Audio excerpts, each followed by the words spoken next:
You need to go outside, bruh. It is time for you to flee the nest. Get up out of here. I need to get you over to the driveline shop. Yes, sir. What's up, everybody? Welcome back to the channel. 72 Chevelle project. Today, I'm really gonna try to work hard to get this car out of here. Well, not out of here, but get it on the lift. The Crossmember finally came in. So that's the goal today. Try to get the Crossmember onto the Chevelle today to actually be able to get it to the shop and get the driveline put on it, maybe some exhaust and things like that. So there's a lot of obstacles. We got to move that car, we got to move that car, and the truck with the trailer. Shite. All right, y'all, bear with me.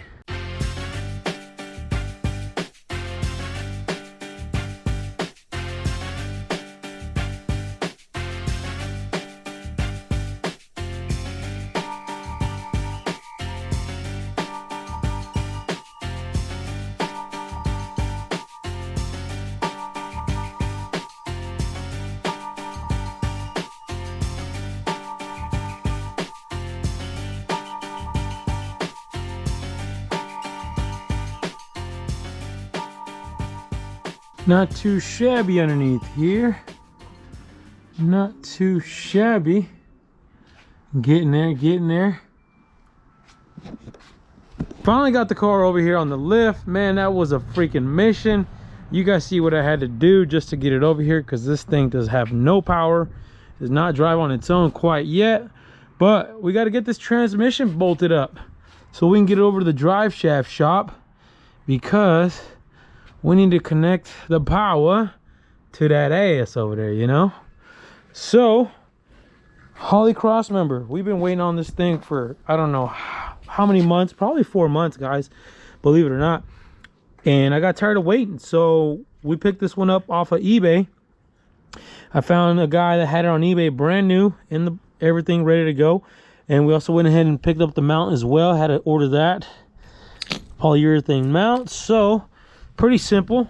We're gonna go ahead and mount the mount onto the tranny right here, and then Crossmember should go across. Haha, Crossmember, no pun intended. But let's see how this thing fits.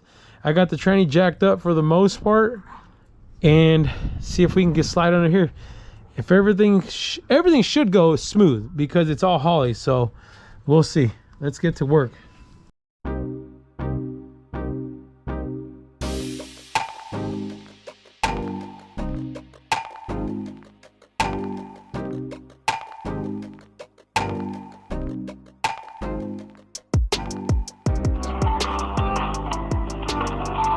Pick up, Holley, pick up, man. Come on, dog. Going on 9 minutes here. That right there, y'all, look of frustration. It was going smooth, right? For about a whole 2 seconds. We're back in the garage. Crossmember's in here. eBay. Damn you, eBay, damn you.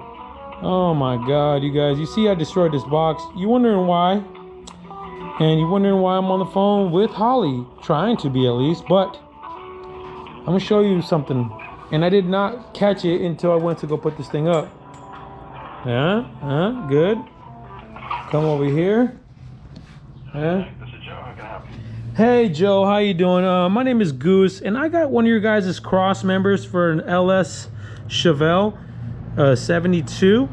And I'm looking at it, and I went to go put it up, and it looks like I'm missing a bracket on the passenger side. Do you guys sell that bracket separately? Actually, I need to get you over to a different queue for that. Ooh. What's the part number of the kit that you're working on? I'll go ahead and tell you here. Let's see here. Part number is VK090177. Or, well, I mean, that's the kit, but yeah. But it looks, the actual Crossmember itself, looks like we're missing a bracket that's supposed to be on that passenger side of the car that bolts to the frame rail. Okay, let me get you to the other queue for that. Hold on for just a moment. Oh my God, are you freaking kidding me? Come on, man. You see this shit, y'all? Oh man, I'm over it. I'm over it. This whole Corona thing, bro. So we ordered this Crossmember months ago, like I said, probably first week of December or something like that, maybe November. Can't get it. Been on back order, been on back order, been on back order. So what I did, found one on eBay, and it's missing hardware, missing parts, and now we're stuck with this, trying to figure out how we're gonna make this work. I called the guy, and he said that's all he had. If you want, you can send it back, but by the time we send it back, I mean, who knows when we'll actually get one. So I think what I'm gonna end up doing is, you guys already see what I got going on here. I've already kind of started figuring out how to make that little bracket that'll go here. It's all it is just a little bracket that bolts to the frame and then bolts to the Crossmember, and it looks like it's just supposed to be adjustable, so you can kind of put it where you need. So I had this piece of steel, and we're just probably gonna go ahead and do that. Cut it. I've already kind of made a little some markings, some template. I'll cut it, put it up to the car, and see how it lines up, because there's no freaking way I have time to wait. So we're just gonna have to do it ourselves, and if Holley will ever get back to us. But let's just start cutting.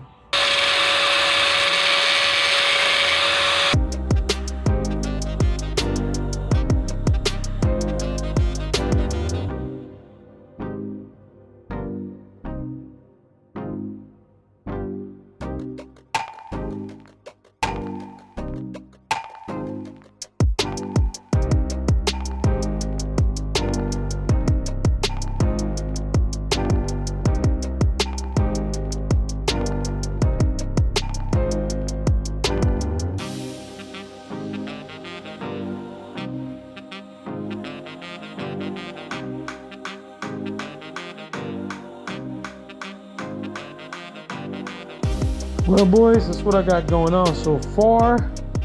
Not the prettiest, but you see what we got to work with. I'm gonna go ahead and tighten this down, and then take the Crossmember and go put it in position, bolt up the mount, and then see where it lands, and then see what holes we need to go ahead and drill out here. But I think that should work. Freaking mess, dude. Shake, metal everywhere. Well, boys, I was not happy with this guy right here. So this is the first one we made, and I wasn't happy. This side here was sitting on the frame, and if you see where that bolt lands, it just, I wasn't comfortable with just having that much metal in between.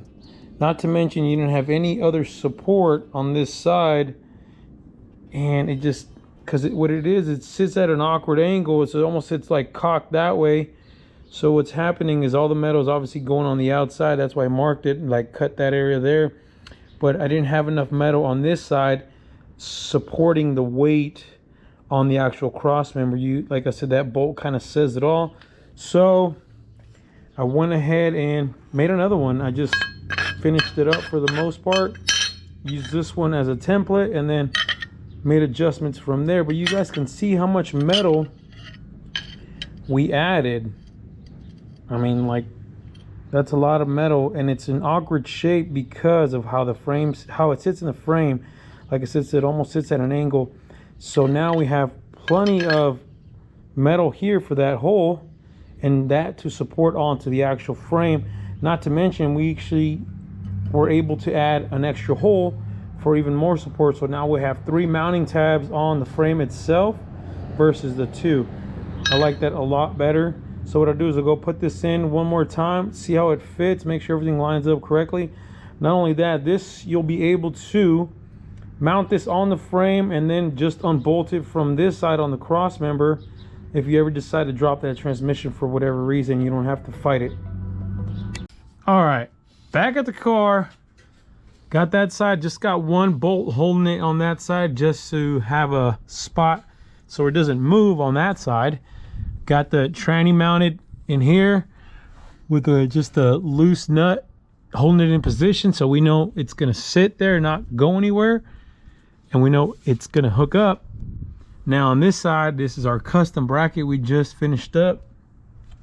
You guys can see how much more meat that actually sits inside of the frame. I mean, I can't even put a finger in between the end of the frame and the bracket, so that's a good thing. I mean, that's going to be nice and strong and plenty of support there. Not to mention everything lines up correctly. We even have, like I said, that third bolt. I'll slide that third bolt in, but it should fit just right in there. Everything else looks good, guys. Like I said, what I'm going to do is going to go ahead and take this off, clean it all up, and then paint it. But that's basically it right there. Little modifications. I mean, what are we going to do? You really couldn't afford to wait for this Crossmember from Holley. I mean, I hope in the future I get one that I don't have to do this, but you guys can see what we had to do to get this thing to work. But now this thing's actually going to the driveline shop tomorrow, and that was another reason why I had to get this done. So we're going to get this to the driveline shop tomorrow, go ahead and get the drive shaft put on it, and then after that maybe exhaust, and then the tune. How's my hair, y'all? How's my hair? It's always messed up. But after the tune, first start, maybe even a drive, we'll see. We got to do a test drive. We got to make sure there's no leaks. We got to make sure everything is dialed in and running correctly before this thing could go home. So there it is. But if you guys not subscribed yet, hit the subscribe button right now and hit that thumbs up. All right, I appreciate that. Everybody, you guys already know, stay wrenching.